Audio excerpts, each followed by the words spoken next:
मनोजवं मारुततुल्यवेगः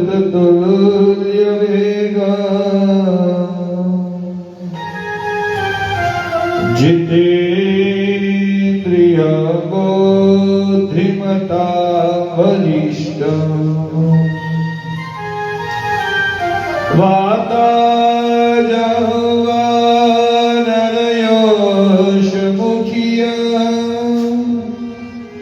श्रीरामदूतं शरणं प्रपद्ये। आइए हनुमंत विराजिए,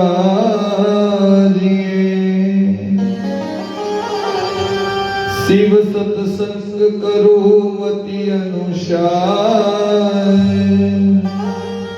प्रेम सहित दादा गादी धरो। हमारे पवन पुत्र हनुमान, गुरु ब्रह्मा गुरु विष्णु गुरु देवो महेश्वर, गुरु साक्षात् परब्रह्म, तस्मै श्री गुरुवे नमः।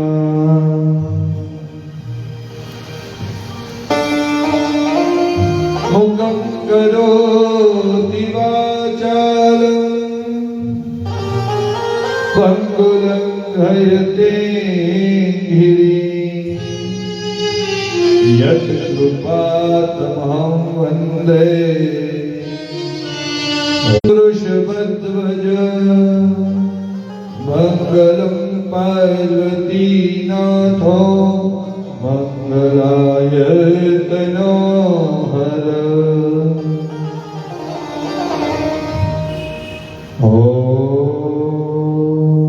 हरे राम राम राम हरे हरे, हरे भाव से गाइए। पंचमी सत्संग कथा तेरा हरे राम राम राम हरे हरे, हरे राम राम राम हरे हरे। हरे कृष्ण कृष्ण कृष्ण हरे हरे, हरे कृष्ण कृष्ण कृष्ण हरे हरे। हरे शिव शिव शिव हरे हरे, हरे शिव शिव शिव हरे हरे। भाव से गाइए। पंचम दिन की शिव सत्संग कथा का प्रारंभ होने जा रहा है। सनातन धर्म की जागृति हमारा मुख्य उद्देश्य और भाव रहा है।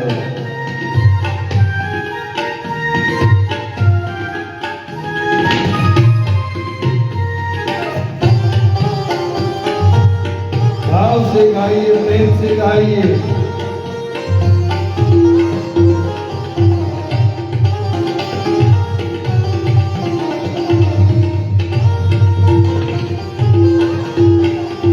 हरे राम राम राम हरे हरे, हरे राम राम राम हरे हरे। हरे कृष्ण कृष्ण कृष्ण हरे हरे, हरे कृष्ण कृष्ण कृष्ण हरे हरे। हरे शिव शिव शिव हरे हरे हरे शिव हरे शिव शिव शिव हरे हरे। भाव से गाइए गणेश भगवान का आपका प्रागट्य महोत्सव का दिन है।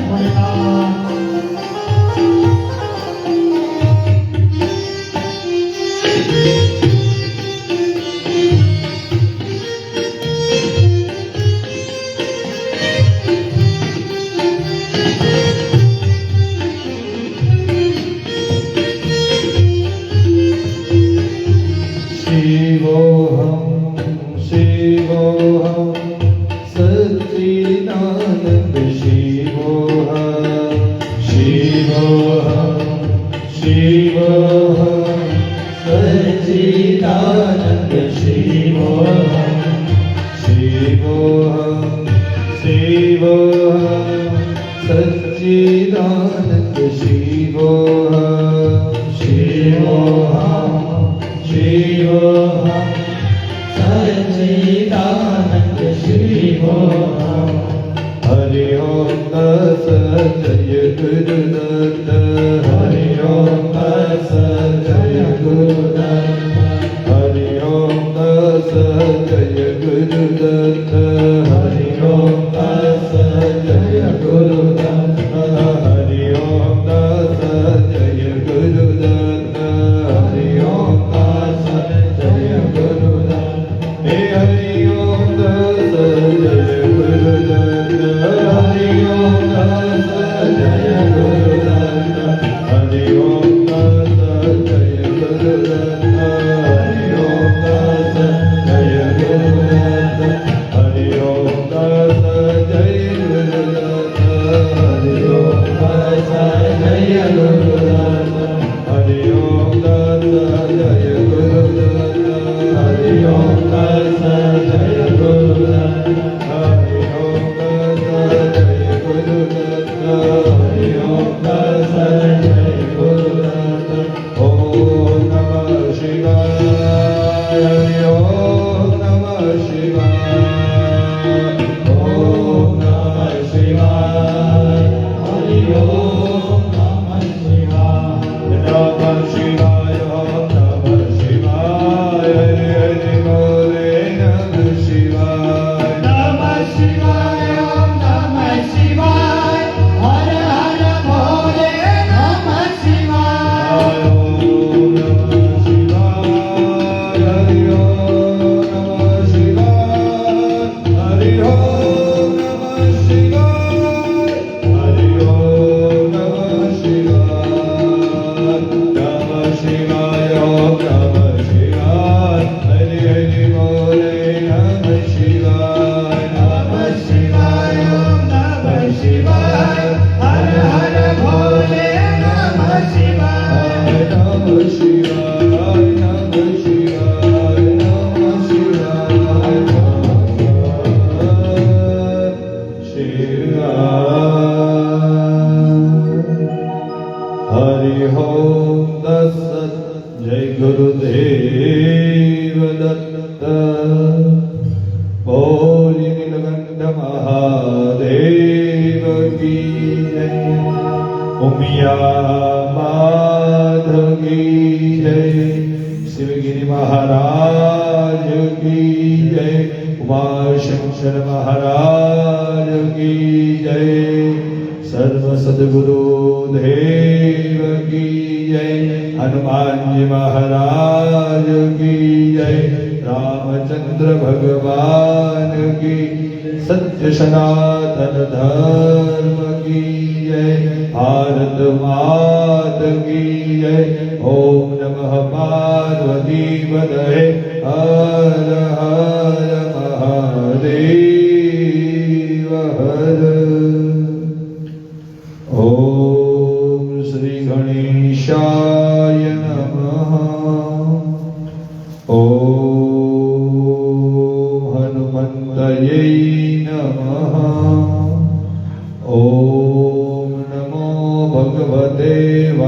वासुदेवाय नमः।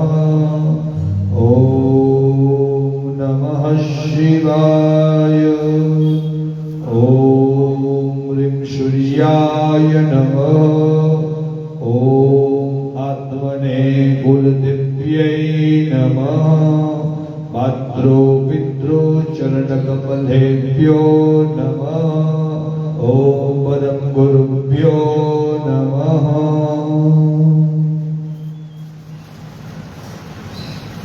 ગઈકાલની કથાના અંત ભાગમાં આપણે દિવ્ય અલૌકિક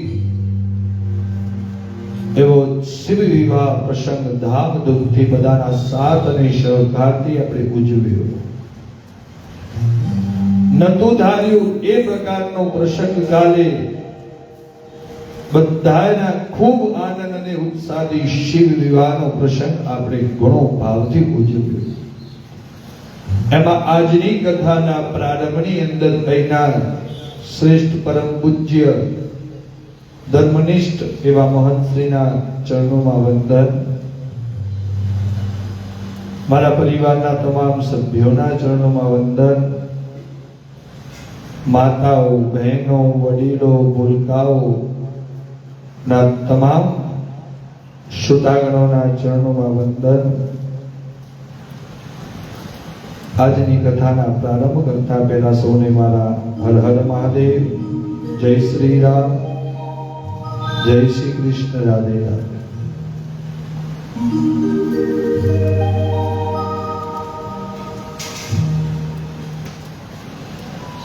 શિવ સત્સંગ કથાનો આજે 5મા દિવસનો પ્રારંભ કરતા પહેલા ગઈકાલની કથાની અંદર આપણે સતીચરિત્રના કથા પૂર્ણ કરતાની સાથે આપણે શિવ અને પાર્વતીના વિવાહનો પ્રસંગ ખૂબ ધામધૂમથી પ્રસંગ ઉજવ્યો પણ ખરો, એની કથાનું મહત્વ પણ સમજ્યા. ધર્મ એટલે શું, દાન એટલે શું, તપ એટલે શું, યજ્ઞોના પ્રકારોનું મહત્વ, આ બધી જ બાબતોને આપણે કાલે સરસ રીતે રસપાન કરી હતી. આજની કથાના પ્રારંભની અંદર સનકાદિક ઋષિમુનિઓ સુતજીને કહેવા માટે લાગ્યા, શિવ અને પાર્વતીના વિવાહ પરિપૂર્ણ થયા પછી ઉમા અને મહેશ્વરના ગૃહસ્થાશ્રમ ગૃહસ્થી જીવનની કથાનો મને ભાવ પ્રગટ થયો.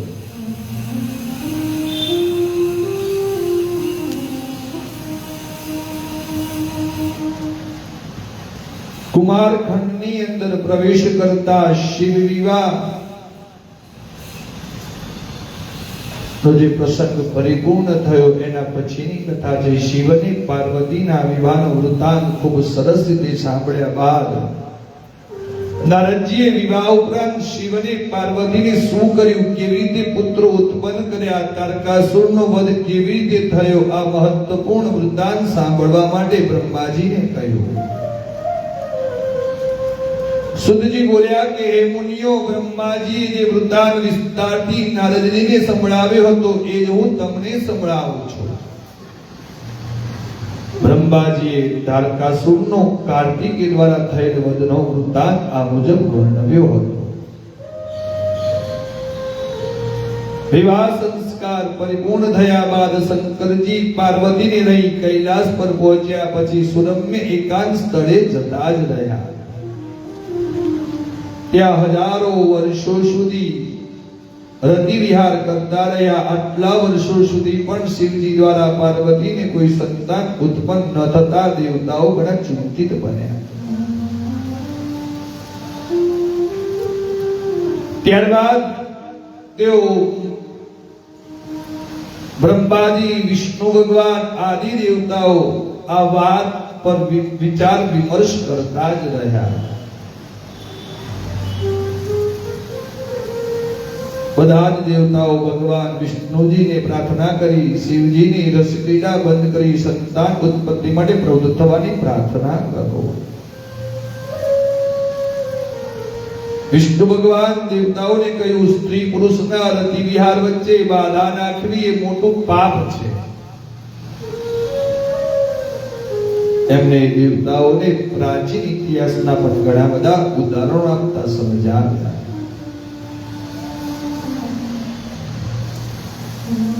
વિષ્ણુ ભગવાનની આ વાત સાંભળ્યા પછી સર્વ દેવતાઓ પોતપોતાના ધામે પાછા ફર્યા. શિવને પાર્વતી, શક્તિ અને શક્તિમાનના વિહારની આખી પૃથ્વી ભયગ્રસ્ત બની ગઈ. કેમ કે જ્યાં સુધી શિવજીના અને પાર્વતી માતાના થકી પુત્ર ઉત્પન્ન ન થાય ત્યાં સુધી તારકાસુરનો વધ સંભવ જ ન હતો. રાક્ષસોનો આતંક આ પૃથ્વી ઉપર વધી ગયો હતો એટલે ઇન્દ્ર આદિ દેવતાઓ ખૂબ ચિંતિત બન્યા હતા. ભગવાન વિષ્ણુ ભગવાન જોડે બધા જ દેવતાઓ ગયા, પણ એમને કીધું કે કોઈ પણ વ્યક્તિ રતિ વિહાર કરતા હોય એમાં બાધા નાખવી મોટા પાપ છે. ભગવાને બધા જ ઉદાહરણો સુધી પણ બધા દેવતાઓને સમજાવ્યા. અને એટલે જ આ કથાના માધ્યમ દ્વારા હું તમને એ જ વાત કહેવા માટે માંગુ છું કે કોઈ પણ પરિવાર શાંતિથી પોતાનું જીવન ગુજારતો હોય, શાંતિથી પોતાની આનંદ પ્રમાણે પોતાનું જીવન જીવતો હોય અને પછી આપણે એની અંદર કાન બંબેણી કરી અને બાધાગ્રસ્ત બનીએ તો એનાથી મોટું કોઈ પાપ નથી. કેમ કે કોઈ પણ પરિવાર શાંતિથી જીવન જીવતો હોય ને તો આપણને ગમતું નથી. કેમ કે અત્યારે દરેક વ્યક્તિની અંદર એક ઈર્ષાનો ભાવ રહેલો છે અને ઈર્ષા વૃત્તિના કારણે કે અમારે ઝઘડા ચાલે ને એ કેમ શાંતિથી રહે, અને એટલા માટે થઈ આપણે એમાં બાધાગ્રસ્ત બનતા હોઈએ છીએ ને એ બાધાગ્રસ્ત એ આપણા જીવનને મોટા પાપના રસ્તા તરફ લઈ જાય છે. આખી પૃથ્વી ભયગ્રસ્ત બની ગઈ હતી. સમય બહુ વ્યતીત થઈ ગયો હતો. ત્રણેય લોકમાં ધરતીકંપ ઉત્પન્ન થયા. બધા દેવતા ફરીથી ચિંતિત બની બ્રહ્માજી પાસે આવ્યા અને બ્રહ્માજી પાછા લઈ ભગવાન વિષ્ણુજી જોડે ગયા. વિષ્ણુજીની સાથે લઈ કૈલાસ પર ગયા. ત્યાં જ ભગવાન શંકરની પૂજા સ્તુતિ કરવા માટે લાગ્યા. ભવાની શંકરની સ્તુતિ કરતા કરતા વિષ્ણુજીની આંખોમાં આંસુ આવી ગયા. એ આંસુથી પ્રભાવિત બની દેવતાઓની સ્તુતિથી પ્રસન્ન બની શિવજી બહાર આવ્યા અને બોલ્યા, મારા માથાથી સંકલિત શક્તિને ગ્રહણ કરવાની ક્ષમતા હોય તો એને ગ્રહણ કરો.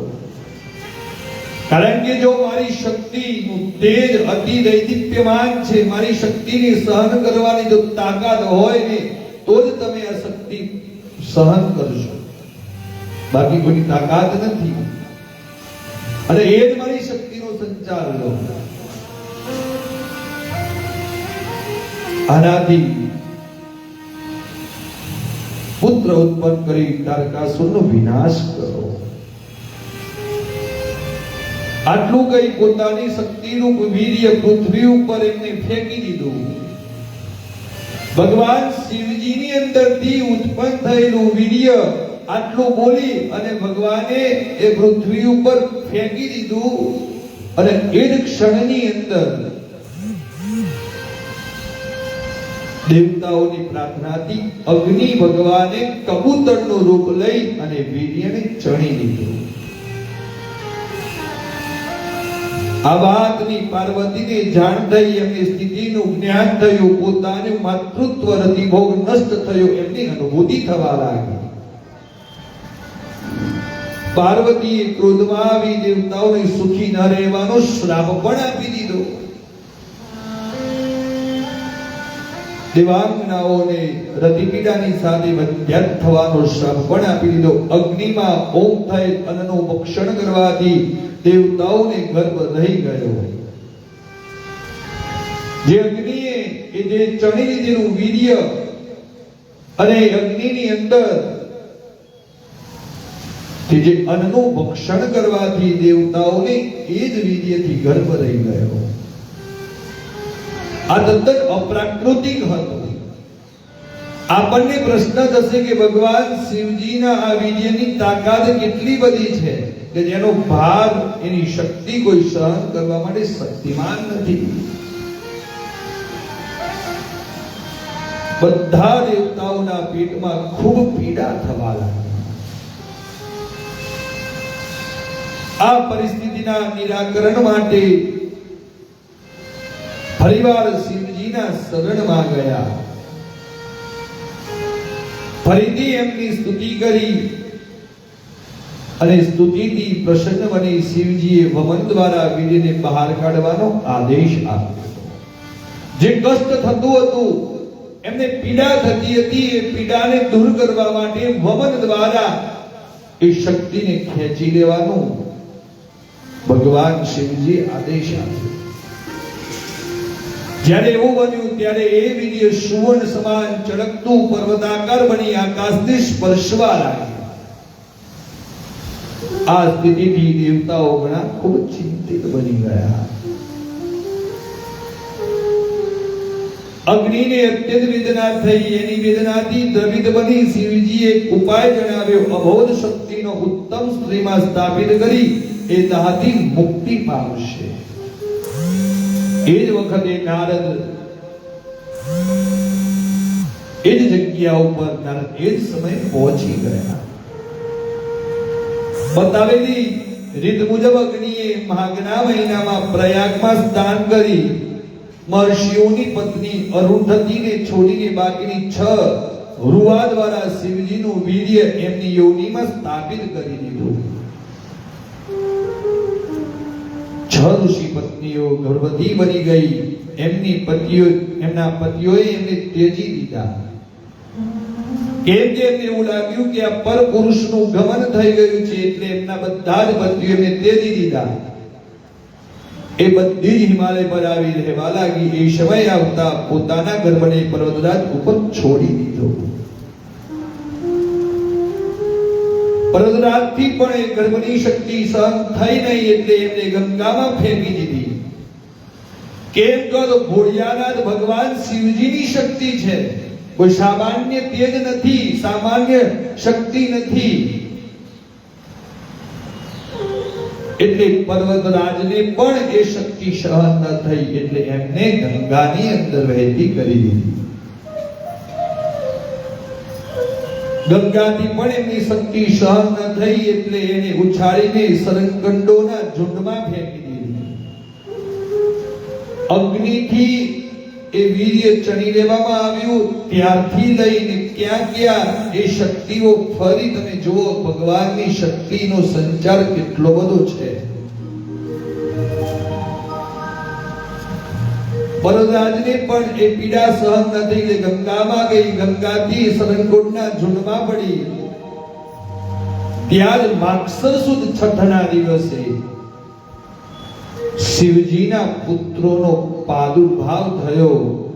અને જ્યારે ત્રિલોકમાં આની જાણ થઈ, ત્યારે આકાશ મંડળની અંદર બધા જ દેવતાઓએ પુષ્પ વર્ષા કરવા લાગ્યા. એ ઝુંડના એ રસ્તાઓની અંદર, એ જંગલોના અંદર, કેમ કે ત્યાં જ એ ભગવાન શિવજીના એ શક્તિનો, એ વીર્યનો પ્રાદુર્ભાવ એ ઝુંડમાં થયો. એટલે બધા દેવતાઓને એની જાણ થઈ. એટલે વનની અંદર આનંદ છવાઈ ગયો. દુધુમ્બીઓ વાગવા લાગી, શંખના નાદ થવા લાગ્યા, ઝાલરો વાગવા લાગી. ભગવાન વિષ્ણુ, બ્રહ્માજી આદિ દેવતાઓ આકાશ મંડળની અંદર બધાયોના નારા લાગવા લાગ્યા. અને એ જ માગસર સુદ છઠ્ઠના દિવસે ભગવાન કાર્તિકેયનો જન્મ થયો. બોલે ભગવાન કાર્તિકેય નાથ કી જય. ભગવાન કાર્તિકનો જન્મ એનો પ્રાદુર્ભાવ થયો. કાર્તિકેયના પેદા થયા બાદ સરંગંડોના વનમાં વિશ્વામિત્ર ભગવાનનું ઋષિનું આગમન થયું. ત્યારે કાર્તિકેય એમને પોતાના બધા સંસ્કાર કરાવવાનું કહ્યું. વિશ્વામિત્ર પહેલા તો નવજાત શિશુના મુખે આ વાત સાંભળી આશ્ચર્યચકિત બની ગયા. હજુ સુધી ભગવાન શિવજીને પાર્વતી માતાને એની જાણ નથી કે મારા તત્વબળનો જન્મ થઈ ચૂક્યો છે.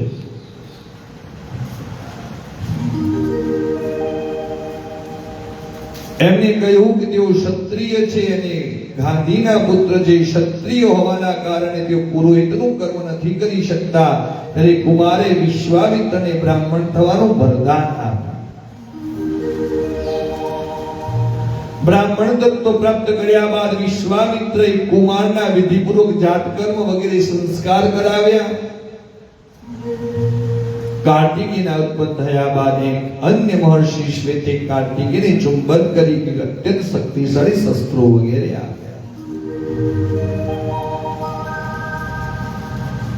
આપણા સનાતન હિન્દુ ધર્મ પરંપરાની અંદર કેટલા સંસ્કારો છે? તો 16 સંસ્કારો છે. એમાંથી અત્યારના સમયની અંદર કેટલા સંસ્કારો આપણે એનું પાલન કરીએ છીએ? કદાચ 5 થી 6. પહેલા નંબરની અંદર બાળકનો જન્મ થાય એટલા માટે આપણે એની વધાઈઓ, છઠ્ઠીના દિવસે એની વિધિ કરીએ. બાળક મોટું થાય એટલે 14 સંસ્કાર, બાબરીના સંસ્કાર કરીએ. જો બ્રાહ્મણ કુળમાં ઉત્પન્ન થયો હોય તો આપણે યજ્ઞોપવિત સંસ્કાર કરીએ. કોઈ પણ સ્ત્રી ગર્ભવતી થઈ હોય તો એના સમય અનુસાર આપણે શ્રીમંતો નયન સંસ્કાર કરીએ. લગ્ન વિવાહ સંસ્કાર આપણને ખબર હોય, ગર્ભદાન સંસ્કાર કદાચ આપણને ખબર હોય, અને છેલ્લા અંતિમ સંસ્કાર આપણને ખબર હોય, પણ 16 સંસ્કારો બતાવે. જ્યારે બાળકને પહેલો કોરિયો તમે એમને ખવડાવો ને તો એના પણ સંસ્કાર છે, એની પણ વિધિ છે.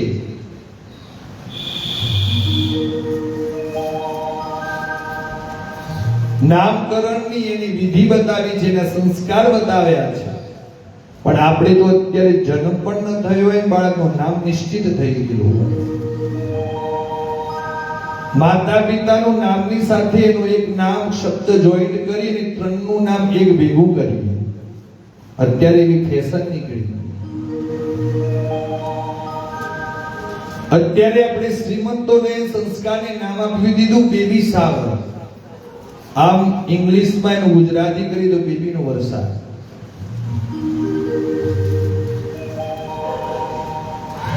આપણે આ પાશ્ચાત્ય સંસ્કૃતિમાંથી થોડું બહાર આવવાની જરૂર છે.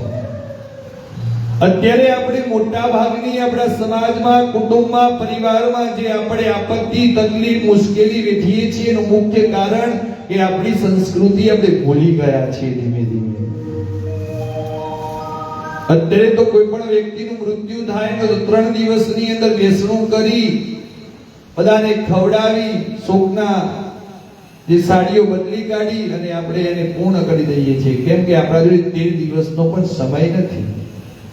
જે વ્યક્તિએ, જે સ્નેહીજને આપણા જોડે આખી જિંદગી વિતાવી દીધી, આખી જિંદગી ઘસી નાખી, આપણને, પરિવારને એક સારું એવું પદ પ્રાપ્ત કરીને વ્યક્તિ, સ્નેહીજન પોતાનો દેહ છોડ્યો હોય ને તો પણ એના સમય, એટલી બધી જિંદગી આપણા જોડે વિતાવી, 13 દિવસ પણ આપણા જોડે એનો સમય નથી.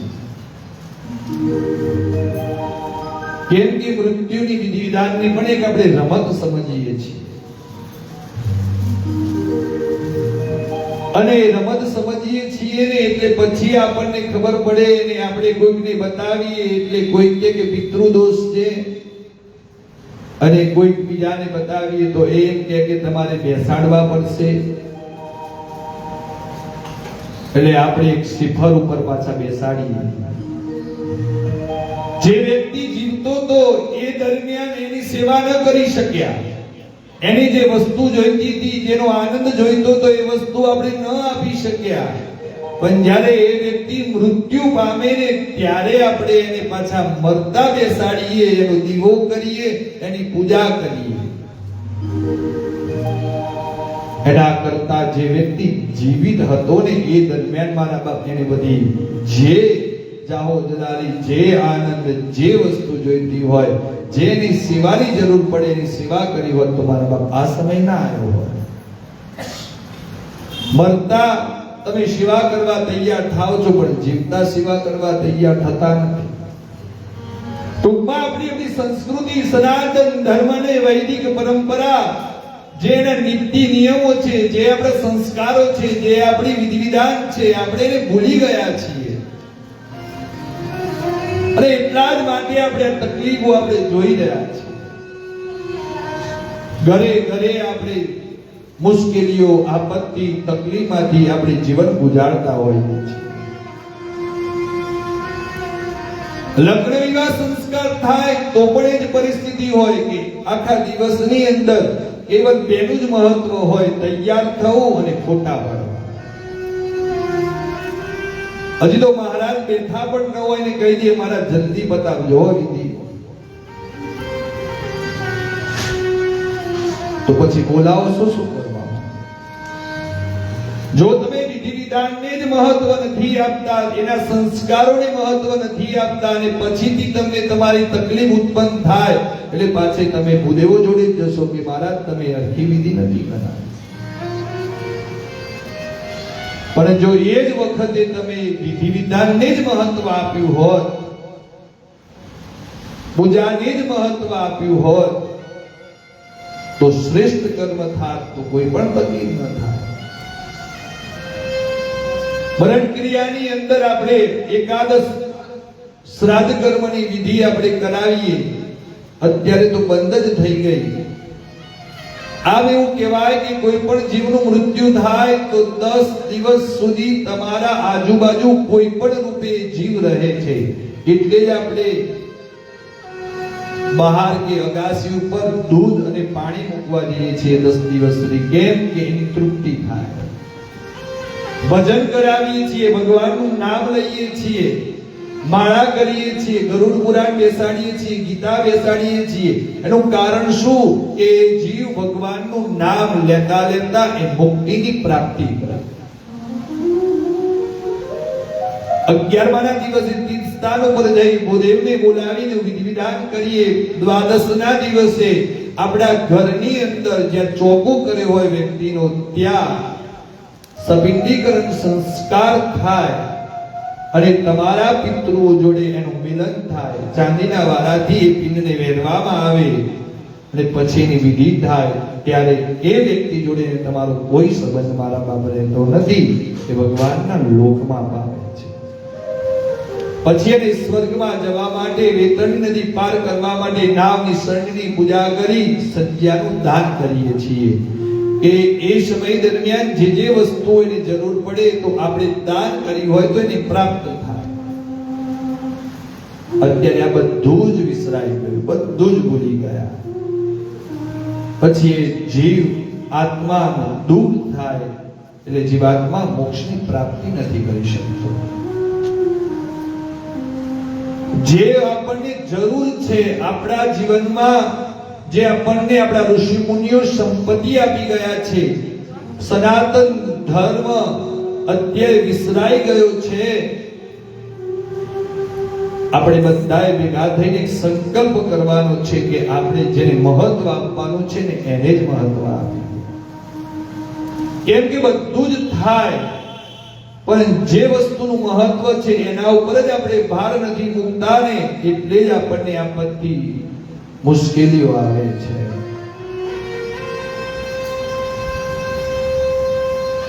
મેં તમને કાલે જ કીધું હતું કે મંદિરની અંદર પૂજા કરો તો પૂજા ભાવથી, શ્રદ્ધા અને વિશ્વાસથી કરો, નિયમ અનુસાર કરો.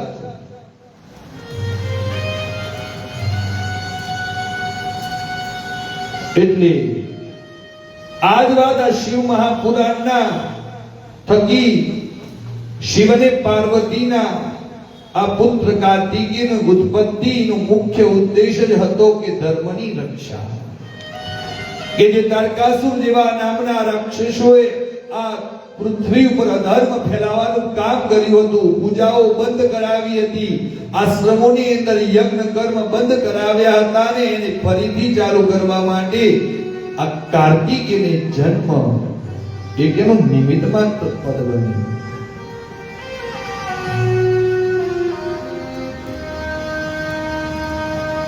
સનાતન ધર્મ વૈદિક પરંપરા આપણા ગ્રંથોને તમે ઉગાડીને જોવો ને તો તમને ઘણું બધું જાણવા મળશે કે આ તો બધું આપણું જ છે, પણ આપણે ઘર ફૂટે તે ઘર જાય બધા લઈ ગયા એનો ઉપયોગ કરવા લાગ્યા.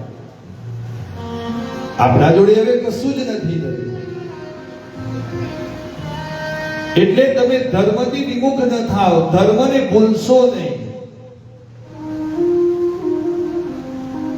કેમ કે આપણે જ્ઞાતિ અને જાતિના વાડામાં વેચાઈ ગયા એટલે ધર્મને ભૂલી ગયા, આપણા સંસ્કારોને ભૂલી ગયા. બસ આપણું પોતાનું થવું જોઈએ એ જ ભાવના બધાની અંદર થઈ ગઈ.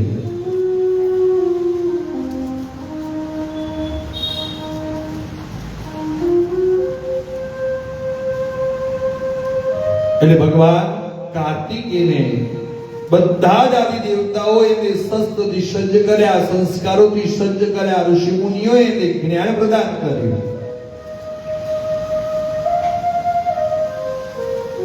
કાર્તિકેય શસ્ત્રનો સ્વીકાર કર્યો અને લઈ ટોચ પર્વત ઉપર આવ્યો અને એનું શિખર તોડવા લાગ્યો. આ કાર્ય જોઈ ત્યાં અનેક રાક્ષસો પ્રતિરોધ કરવા માટે આવ્યા. કુમારના ભીષણ પ્રહારથી બધા જ રાક્ષસો ત્યાં નષ્ટ થઈ ગયા.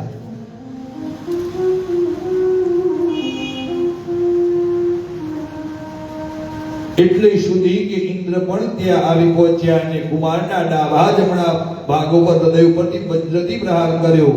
એ સ્થળ ઉપર વિશાખ નિગમ નામક અત્યંત બળવાન પુરુષો પેદા થયા. ચારે ભેગા થઈ ઇન્દ્ર ઉપર પ્રહાર કરવા તત્પર બન્યા. તેથી જ ઇન્દ્ર એટલા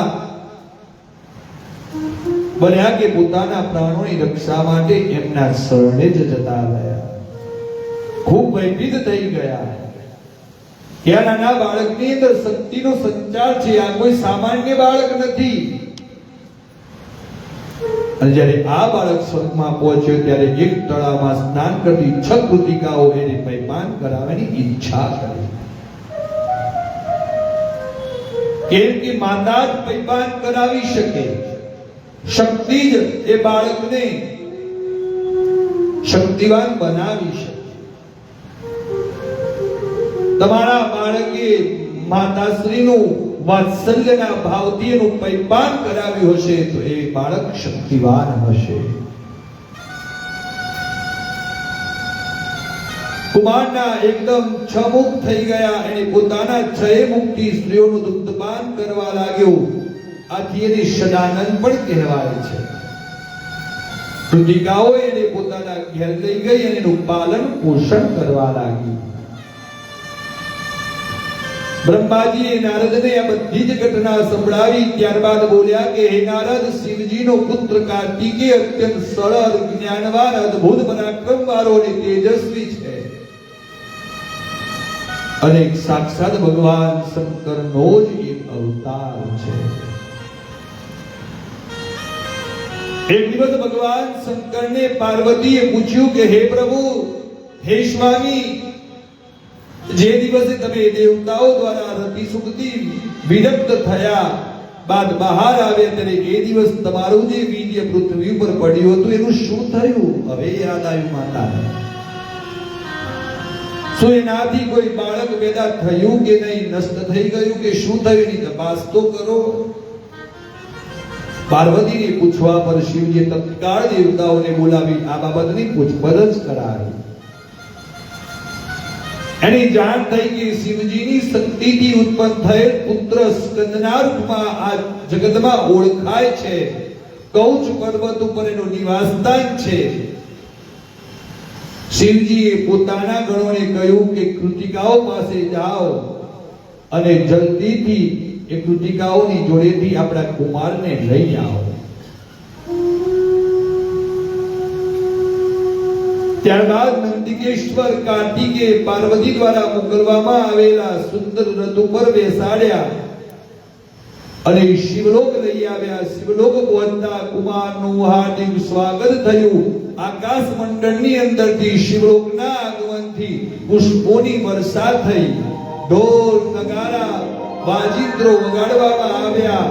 નંદિકેશ્વર પૂર્વ સહિત ગણોએ ભગવાન કાર્તિકેયનું શિવલોકમાં આગમન કર્યું અને જોરદાર નાદથી કહેવા માટે લાગ્યા, હર હર શંભો ભોળા તમારી ધૂળ લાગી. હર હર શંભો ભોળા તમારી ધૂળ લાગી. પાર્વતીના છાયા તમારી ધૂળ લાગી. પાર્વતીના છાયા તમારી ધૂળ લાગી. શિવજીના પુત્ર તમારી ધૂળ લાગી. શિવજીના પુત્ર તમારી ધૂળ